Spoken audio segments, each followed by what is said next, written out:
Have you ever been in a place that stripped you of everything you thought you were, your money, your status, your excuses, and left you standing face to face with the truth of your soul? That's what this journey is, not a trip, not a story, a confrontation, a reset, a rebirth. And if you're bold enough to really hear this, it might just change the way you live the rest of your life.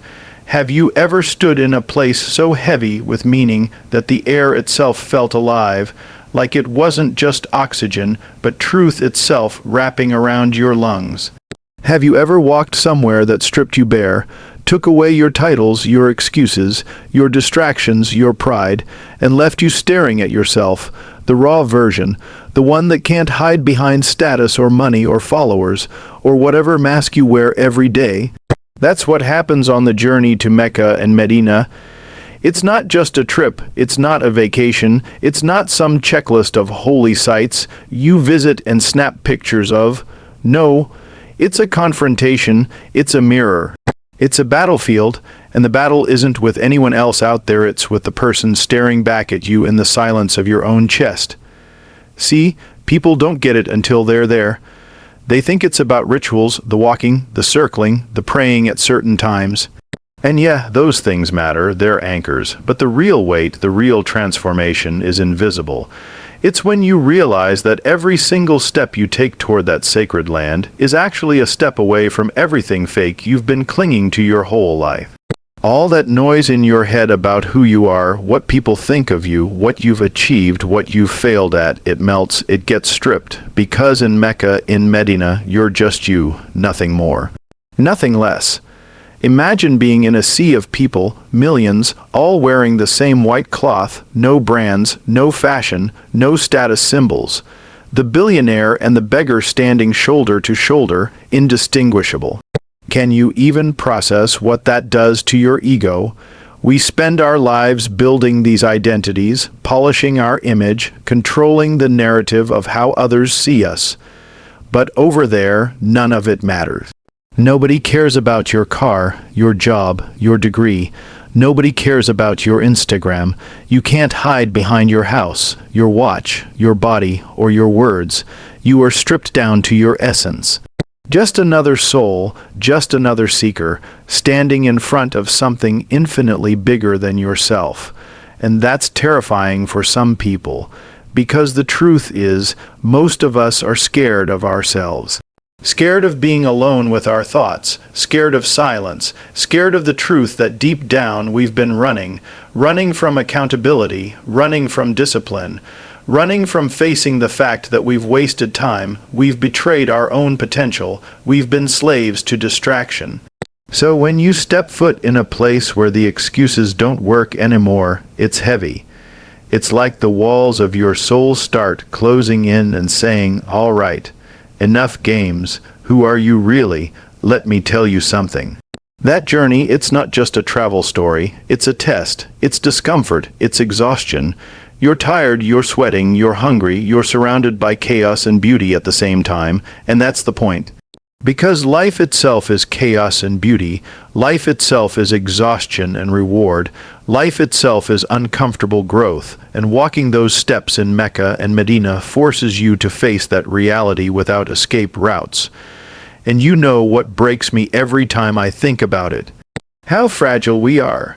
We live like we're invincible, like we'll have endless chances, but when you're there, in that land, watching people cry, watching people raise their hands and beg, watching people collapse in surrender, you realize how close the end is for all of us. Death isn't far. We just pretend it is because it's easier than facing it. But when you're circling that sacred house, when you're standing in that raw silence, you can feel it that this life is temporary. And suddenly all the things you thought mattered don't, the drama, the grudges, the envy, the greed, the show-off lifestyle. None of it feels real anymore, and that's the power, that's why it shakes people. Because it's not just history, it's not just spirituality, it's a reset button. It's a chance to be reborn without physically dying. You shed layers of yourself you didn't even know you were carrying. The arrogance, the addictions, the laziness, the fear. And if you're honest, brutally honest with yourself while you're there, you can come back a different human being, not perfect, never perfect, but awake. Alive. Let me ask you, when's the last time you were truly awake? Not scrolling, not zoning out, not chasing dopamine hits, not distracting yourself with noise. I'm talking awake, fully present, feeling your own existence. Most people don't even know what that feels like anymore, but that's what the journey forces out of you. You have no choice but to face it, and here's the thing, you don't have to physically be there to get a piece of this lesson. The mindset, the stripping away of ego, the surrender, the discipline, you can practice it now. You can stop pretending you've got all the time in the world. You can stop playing games with your purpose. You can start training yourself to let go of distractions, to detach from the fake image you're addicted to see yourself the way you really are. But most won't.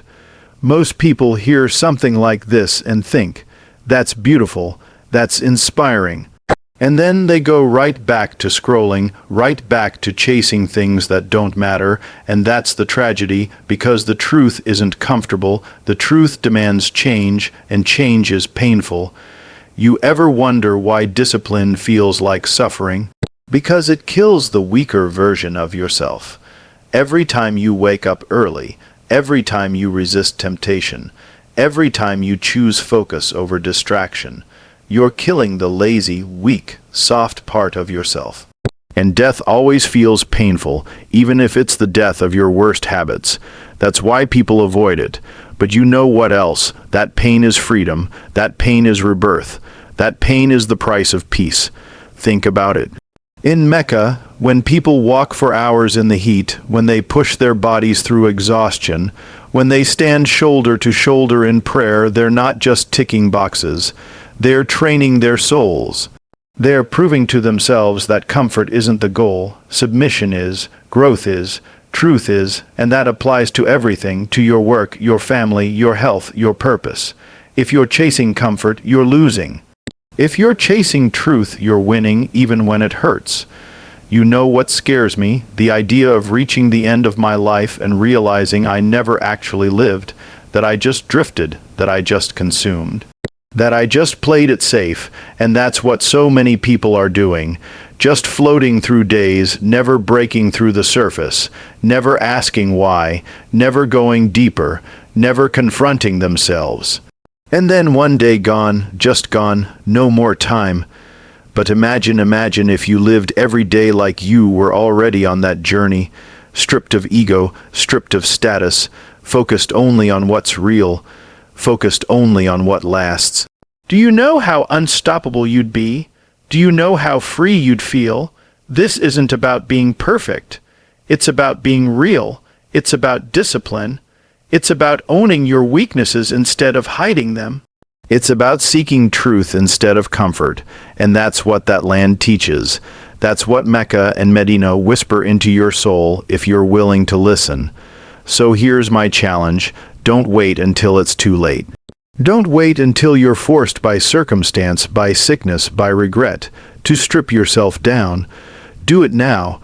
Take the journey in your mind and in your heart. Ask yourself the uncomfortable questions. Who am I without the titles, without the money, without the distractions? What do I stand for? What do I serve? What am I willing to sacrifice for? And if you don't like the answers, change them, because you can. You're not locked in. You're not hopeless. You're not stuck. You're just scared. And fear is the enemy. Fear keeps you in chains. Fear whispers that discipline is too hard, that sacrifice isn't worth it, that surrender makes you weak. But the truth is the opposite. Discipline is freedom, sacrifice is strength, surrender to truth is power, and fear evaporates when you face it. So face it, face yourself, stop running, stop wasting time, stop playing the victim in your own story. You're alive right now, you're breathing right now, you have a chance right now, take it. Live like your soul is on a journey, live like every step matters, live like Mecca and Medina are inside you, waiting to be reached. And when the day comes that you actually set foot there, you'll be ready. You won't just go as a tourist, you won't just go as a body, you'll go as a seeker, a warrior, a soul hungry for truth, and that's when it changes everything. So here's the call: don't wait, don't waste. Don't run, walk the journey now, in your habits, in your discipline, in your truth. Strip yourself of the fake and walk toward what's real. That's the only journey worth taking, and it starts the second you decide to stop being comfortable and start being alive, because here's the reality: most people won't take that first step. They'll hear words like this, they'll nod their head, they'll feel a spark for a moment, but then life pulls them right back into autopilot. Back into scrolling, back into comparing, back into waiting for the right time. But let me tell you something: the right time doesn't exist. That's an illusion. That's fear dressed up as logic. You think clarity is going to come before action. No, action is what brings clarity. Movement is what brings awakening. You've got to step forward blind sometimes. You've got to trust the pull in your chest before the path is lit up. That's faith. That's courage. And courage isn't the absence of fear. It's moving while you're terrified. People think strong people don't get scared. That's a lie. Strong people just don't let fear make the decisions. Strong people feel the same panic, the same doubt, the same resistance, but they walk anyway. And that's exactly what the journey teaches you. You walk when your legs are tired. You pray when your mind is distracted. You move when you feel like quitting. You don't stop because the discomfort doesn't care about your comfort zone. That's life, isn't it? Life doesn't pause for you. It doesn't wait for you to get your mind right. It doesn't hold back the storms until you feel ready. The waves hit whether you can swim or not. The fire burns whether you think you're strong enough or not. And that's why discipline is survival.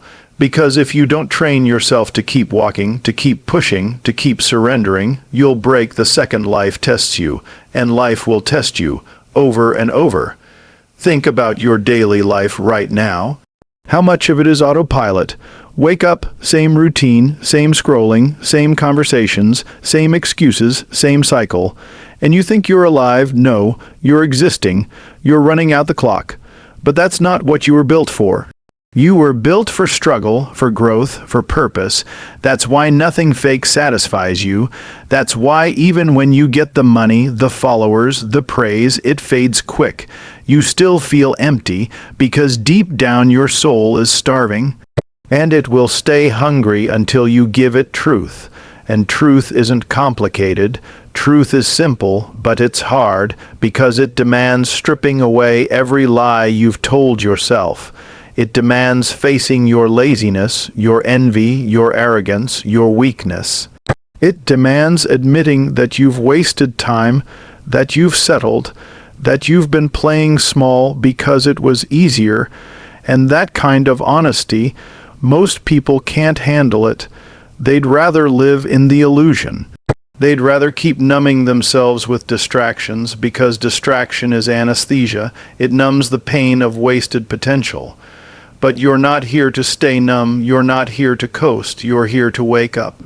And waking up means pain, waking up means shedding, waking up means burning away the old you so something stronger can rise out of the ashes. That's why the journey feels heavy, that's why standing in those sacred spaces makes people break down and cry.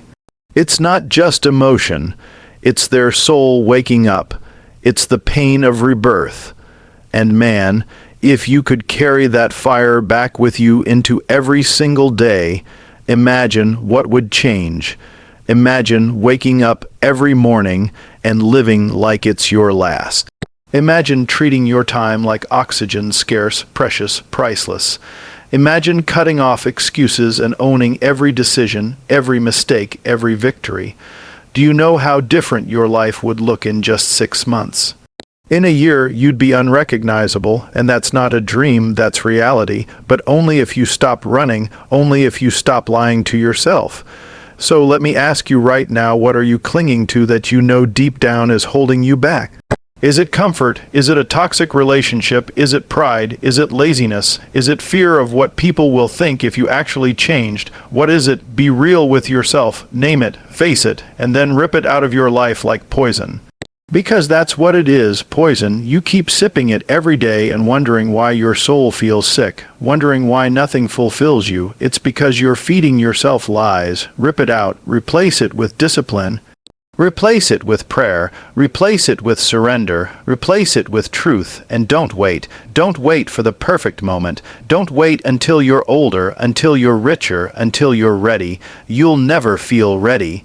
Ready is a lie. Start where you are, start broken, start scared, start small, just start, because the journey only begins when you do. And once you start, don't stop, don't look back, burn the boats, remove the escape plan. Commit. Because transformation only happens on the other side of discomfort. And discomfort doesn't kill you, it remakes you. It breaks the chains. It reveals who you are. It strips you down to your essence and forces you to rise or collapse. And if you collapse, get back up. That's part of it too. Falling is part of walking. Failure is part of progress. Regret only comes from quitting. So here's the raw truth. You're either living awake or you're living asleep. There's no middle, and most people are asleep, dreaming through life, chasing shadows, missing what's real. But you've been shaken awake right now. You've heard the call. You can't unhear it. So what are you going to do with it? Because one day, whether you like it or not, your journey ends. Your chapter closes. Your soul stands alone with no status, no money, no followers, no excuses. Just you and the truth. And the only thing that matters is what you did with the time you were given. Don't let that reality hit you too late. Let it fuel you now. Let it burn in your chest now. Let it make you alive now. Stop playing small. Stop hiding. Stop running. Start living. Start walking. Start surrendering. Start stripping away the fake until only the truth remains. That's the journey. That's the power. And that's waiting for you right now, if you're bold enough to take it. Because at the end of the day, this isn't just about a journey to a place on a map. It's about the journey inside you, the one most people never take because they're too scared, too distracted, too busy clinging to things that don't last. But you don't have to live like that. You don't have to die like that. You've got a choice. Right now, not tomorrow, not someday, right now, to strip off the masks, to let go of the excuses, to stop waiting for a miracle and become the miracle, to walk like every step matters, to speak like every word counts, to love like time is running out, to serve something bigger than your ego. That's what it means to be alive. That's what it means to walk the journey.